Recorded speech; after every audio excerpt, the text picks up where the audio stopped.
आज के हम लोग इस वीडियो में बात करेंगे भारत के संविधान की प्रमुख विशेषता। ठीक है, ये आपका भाग नंबर 2 है, पार्ट नंबर 2।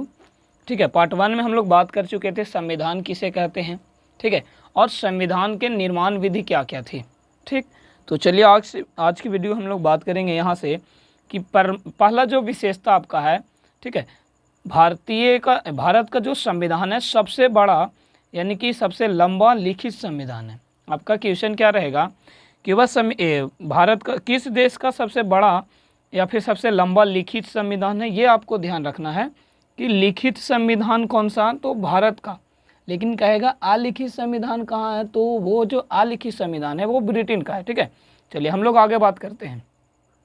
सबसे बड़ा और लिखित संविधान कौन, ठीक है, ये पहला विशेषता हो जाएगा संविधान की।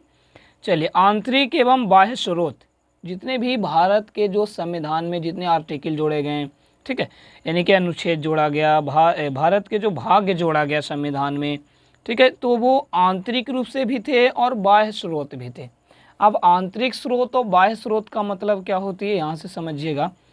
आंतरिक स्रोत का मतलब ये होता है, ठीक है, कि जो भारत के अंतर क्षेत्र से लिया गया। अंतर क्षेत्र कहने का मतलब ये हुआ कि पहले तो ब्रिटिश शासक था, ठीक है, पहले ब्रिटिश शासन के दौरान मतलब कि कौन कौन सी जो उनके द्वारा जो दिया गया था, ठीक है, वो हम बात करेंगे। इसके बाद बाह्य स्रोत, तो बाह्य स्रोत का मतलब होता है विभिन्न प्रकार के जो देश से लिया गया, कौन कौन से, जैसे मौलिक अधिकार लिया गया, एकल नागरिकता लिया गया, ठीक है, राज्यों के नीति निर्देशक तत्व लिया गया। तो ये सब जो था बाह्य स्रोत था। आंतरिक स्रोत ब्रिटिश कंपनी द्वारा जो दिया गया था, और कुछ भारतीय लोगों ने भी अपने मन से संविधान में, ठीक है, कुछ आर्टिकल जोड़े, कुछ भाग जोड़े। ठीक है, तो ये आपका क्या होती है, आंतरिक एवं बाह्य स्रोत।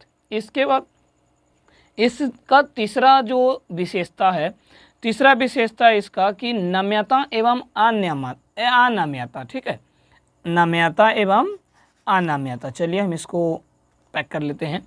नम्यता एवं अनम्यता अर्थात क्या, तो लचीला और कठोर। कहने का मतलब ये हुआ कि जो भारत का संविधान है, भारतीय संविधान है, वो नम्यता है और अनम्यता। कहने का मतलब ये हुआ कि लचीला भी है और तो कठोर भी है। अगर कोई दंड के अधिकारी हैं तो ये नहीं कि उसका मतलब मोह माया देख करके उसको छोड़ दिया जाता है, ठीक है, उसको दंड भी दिया जाता है। तो भारत के जो संविधान है वो नम्यता का भी स्रोत है और अनम्यता का स्रोत। कहने का मतलब ये हुआ कि कुछ लचीला भी है और कुछ कठोर भी है। ठीक है, चलिए, एकल नागरिकता, तो एकल नागरिकता इसको में अभी हम बात करेंगे। ठीक है, भारत के सर्वोच्च जो नागरिक होते हैं, ठीक है, भारत के सर्वोच्च नागरिक, सबसे बड़ा जो पद दिया गया है सर्वोच्च नागरिक का, उनको हम राष्ट्रपति के नाम से जानते हैं ना। राष्ट्रपति को भारत का सर्वोच्च नागरिक बोला जाता है।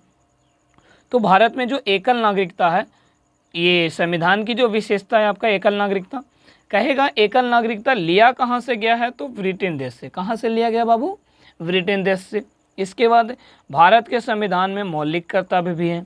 ठीक है, पहले मौलिक कर्तव्य आपका मूल रूप से है, देखो मौलिक कर्तव्य है, लोगों के कौन कौन से अधिकार होने चाहिए, ठीक है, लोगों में कौन कौन सी ऐसी क्षमता होनी चाहिए जो काम कर सकता है। बात समझ में आ रहा है। चलिए, राज्य के नीति निर्देशक तत्व, तो अगला जो संविधान की विशेषता है वो क्या है आपका, राज्य के नीति निर्देशक तत्व है। नीति निर्देशक तत्व का मतलब ये हुआ, ठीक है, कि जितने भी भारत में काम होंगे, ठीक है, वो राज्यों के प्रति भी होगी और किसके प्रति, देश के प्रति भी होगी। अगला हम अगर बात करें कि मौलिक अधिकार, तो भारतीय संविधान में किसको जोड़ा गया है, मौलिक अधिकार को भी जोड़ा गया है। ठीक है, इसके बाद सार्वभौमिक मानवाधिकार यानी कि मताधिकार। अब मताधिकार का मतलब क्या होती है, देखो ऊपर कर देते हैं, सार्वभौमिक मानवाधिकार या मताधिकार। मताधिकार का मतलब वोट, ठीक है, क्या होगी, वोट होगी। अब जो वोट होती है, ऐसा तो नहीं है कि जो अमीर लोग हैं भारत में, ठीक है, वो जा कर के लाइन में खड़े हुई और 2 को वोट डाल दिए, ऐसा नहीं ना है। ठीक है, तो मतलब कि इसको में सार्वभौमिक सभी के लिए क्या होती है, तो मताधिकार का, ठीक है, अधिकार दिया गया है, वोट देने का अधिकार दिया गया। लेकिन इसको में एक है, ठीक है, कि वोट हम केवल कितने दे सकते हैं, तो एक लोग केवल एक ही वोट। अगर हम पहले बात करें, ठीक है, कि जो 61वें संशोधन के जो पहले था, तो पहले अगर हम बात करें संविधान में, तो जो वोट देने का अधिकार था वो 21 वर्ष था। कितने वर्ष? आरंभ में 21 वर्ष था, लेकिन जब 61वां संविधान संशोधन हुआ तो उसमें 21 वर्ष को हटा करके कितना कर दिया? 18 वर्ष कर दिया गया, जो अभी तक लागू किया गया है। ठीक है, 61वें संविधान संशोधन हुआ। ठीक है, 61वें संविधान संशोधन के पहले कितना वोट था? 21 वर्ष। अब वोट देने का उम्र कितना कर दिया गया? 18 वर्ष। ठीक है, तो ये आपका क्या है? संविधान की विशेषता है, मताधिकार, समान मताधिकार। सभी लोगों के जो अधिकार होगी वो क्या होनी चाहिए? समान मात्रा में होनी चाहिए। ठीक है, केवल कितने वोट दे सकते एक व्यक्ति? तो एक ही वोट। इसके बाद स्वतंत्र एवं निष्पक्ष न्यायपालिका।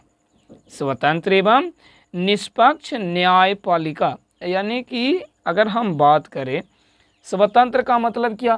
कि इसको में कोई भी अपने मन से, ठीक है, स्वतंत्र का मतलब होती है कोई भी अपने मन से इसको दबाव नहीं बना सकता है किसी। अगर मान लेते हैं कोई कोई आपका क्या, जैसे मान लेते हैं कोई सर्वोच्च न्यायालय में गया अपना क्या करने, फैसला कराने के लिए, तो वो घूस दे करके अपना बदल नहीं सकता है फैसला को। ठीक है, स्वतंत्र है। जज लोग क्या होते हैं? तो स्वतंत्र होते हैं और एवं निष्पक्ष न्यायपालिका करते हैं। जो दंड के अधिकारी हैं उनको दंड देते हैं। ठीक है, जिनको छोड़ने का अधिकार होता है वो छोड़ देते हैं। ठीक है, तो स्वतंत्र और निष्पक्ष न्यायपालिका क्लियर हो गए। अगला है संसदीय शासन प्रणाली। संसदीय शासन प्रणाली का मतलब होता है, संसद में देखो कितने भाग बांटा गया संसद को, तो संसद को मुख्य रूप से जो बांटा गया भाग को, वो 3 भागों में। अब कौन कौन से वो 3 भाग है बाबू? चलिए देखिए, लोकसभा, राज्यसभा और राष्ट्रपति। संसद को कितने भागों में बांट दिया गया? लोकसभा, राज्यसभा और राष्ट्रपति मिलकर के क्या निर्माण करते हैं? तो संसद का निर्माण करते हैं। अगर बोलेगा भारत में जो संसदीय शासन प्रणाली है वो किस देश से लिया गया है? तो ब्रिटेन देश से। चलिए, अब इसके बाद इसमें जो संसदीय शासन प्रणाली, अब हम इसको 3 भागों में, न्यायपालिका जो अभी आपको पढ़े थे, स्वतंत्र एवं निष्पक्ष न्यायपालिका, जिसको हम 3 भागों में बांटते हैं। कितने भागों में? 3 भागों में। Supreme court, high court, district court. Supreme court, high court और डिस्ट्रिक्ट कोर्ट। ठीक है, सर्वोच्च न्यायालय हो गया, बात समझ में आया? यानी कि सुप्रीम कोर्ट हो गया, इसके बाद हाई कोर्ट हो गया, इसके बाद डिस्ट्रिक्ट कोर्ट हो गया। बात समझ में आ रहा है ना? चलिए, इसके बाद त्रिस्तरीय शासन। भारतीय संविधान के अगला जो विशेषता है वो क्या है? तो यहाँ पर त्रिस्तरीय शासन है। त्रिस्तरीय शासन अभी हम आपको बताएं कि इसका होगा, तो एक केंद्र की शासन होती है, राज्य की शासन होती है और स्थानीय स्वशासन। स्थानीय स्वशासन का मतलब है, ठीक है, पंचायती राज व्यवस्था। आप लोग पढ़े होंगे, बलवंत राय मेहता। अगर नहीं पढ़े हैं तो इसका भी क्लास हम दे देंगे आपको एक वीडियो में। ठीक है, देखो, त्रिस्तरीय शासन मतलब कि त्रिस्तरीय में कौन कौन? तो एक केंद्र की शासन होगा, राज्य का शासन होता है और स्थानीय स्वशासन। केंद्र में जैसे मुख्य रूप से आपको प्रधानमंत्री, राष्ट्रपति हो गए। राज्य में आपको मुख्यमंत्री, राज्यपाल हो गए। स्थानीय स्वशासन में मतलब कि जिला अध्यक्ष हो गए, यानी कि जिला परिषद हो गए, मुखिया हो गए। ठीक है, तो ये सब आपको आते हैं इसको में। ठीक, अगली विशेषता है धर्मनिरपेक्षता एवं या पंथ निरपेक्षता। क्या है बाबू? धर्मनिरपेक्षता या पंथ निरपेक्षता। जरा इसको देखिए, कहेगा भारतीय संविधान के कौन से संशोधन में इसको जोड़ा गया? तो 42वें जब संविधान संशोधन हुआ 1976 में। ठीक है, तो संविधान की अगला जो विशेषता जोड़ दिया गया कि भारतीय जो संविधान है वो धर्मनिरपेक्षता या पंथ निरपेक्षता। अब इसका अर्थ क्या होता है? धर्मनिरपेक्षता का मतलब होता है भारत में किसी भी धर्म के लोग निवास कर सकते हैं। सभी धर्मों का अधिकार क्या होगी? तो बराबर होगी। न किसी को ज़्यादा अधिकार दिया गया है और न किसी को कम अधिकार दिया गया है। ठीक है, कहने का मतलब ये हुआ कि अगर मान लेते हैं, ठीक है, कि जैसे भारत के जो झंडा है वो तो तिरंगा है, इतना बात क्लियर। तिरंगा के अलावा अगर कोई झंडा, जैसे मान लेते हैं मुस्लिम लोग हैं तो उन लोग को अधिकतर हरा झंडा प्रयोग करते हैं, तो ये हरा झंडा अगर मान लेते मुस्लिम लोग दे भी दिए, ठीक है, तो उनको में कोई दिक्कत नहीं। भारत के संविधान ऐसा कहा गया कि वो धर्मनिरपेक्षता है या पंथ निरपेक्षता। अगर हिंदू लोग दशहरा मनाते हैं तो मुस्लिम लोगों को प्रमुख अधिकार है, पूर्ण रूप से अधिकार है कि वो ईद मना सकते हैं, क्योंकि यहाँ पर क्या है, धर्मनिरपेक्षता, धर्म की समानता है ना। धर्म किसी को नहीं बड़ा दिखाने के लिए, नहीं छोटा दिखाने के लिए, अगर आप ऐसा करते हैं तो आप पर कानूनी कार्रवाई किया जा सकता है। ठीक है, यानी कि हिंदू हो गया, मुस्लिम हो गए, ठीक है, सिख हो गया, ईसाई हो गया, मतलब किसी भी धर्म के लोग यहाँ क्या कर सकते हैं बाबू, तो निवास कर सकते हैं। ठीक है, तो ये था आपका भारत के प्रमुख विशेषता, संविधान की प्रमुख विशेषता। हम लोग एक बार फिर से रिकॉल करते हैं, इसके बाद हम वीडियो को क्या करेंगे, समाप्त करेंगे। चलिए, पहला क्या था आपको देख लीजिए, चौथा, तीसरा, दूसरा, पहला, भारत का सबसे बड़ा और लिखित संविधान, ये आपका हो गया प्रथम विशेषता। आंतरिक एवं बाह्य स्रोत, ठीक है, कुछ अन्य देशों से लिया गया भी है आर्टिकल, और कुछ आपके अपने देश से भी है। कारण नम्यता, तो भारत के संविधान लचीला भी है और कठोर भी है। एकल नागरिकता यहाँ पर है, ठीक है, सभी नागरिकों को क्या दिया गया, अधिकार दिया गया कि आप भारत में रह सकते हो, जैसे अभी आधार कार्ड है। ठीक है, जब तक आधार कार्ड आपको नहीं बना, भारत के प्रमुख जो नागरिक है वो आपको बैन कर दिया गया है। ठीक है, यानी कि आधार कार्ड बनाइए तो आपको भारत के नागरिक मूल रूप से दिया जा सकता है। मौलिक कर्तव्य है, राज्य के नीति निर्देशकता, तो मौलिक अधिकार, सार्वभौमिक मताधिकार, ठीक है, बराबर अधिकार, इसको हम आपको बताए सबसे पहले जो था 21 वर्ष वोट देने का था, लेकिन जैसे ही 61वें संविधान संशोधन हुआ तो उसको में कितना कर दिया गया, 18 वर्ष कर दिया गया। इसके बाद आपको बताया स्वतंत्र एवं निष्पक्ष न्यायपालिका, किसी धर्म के साथ भेदभाव नहीं होगा, ठीक है, किसी भी लोगों के साथ भेदभाव नहीं होगा, उनका अधिकार है। ठीक है, निष्पक्ष न्यायपालिका होगा, निष्पक्ष न्यायपालिका आपको 3 वर्गों में बांटा गया, सुप्रीम कोर्ट, हाई कोर्ट और डिस्ट्रिक्ट कोर्ट। चलिए, संसदीय शासन प्रणाली जो कहाँ से लिया गया, ब्रिटेन से।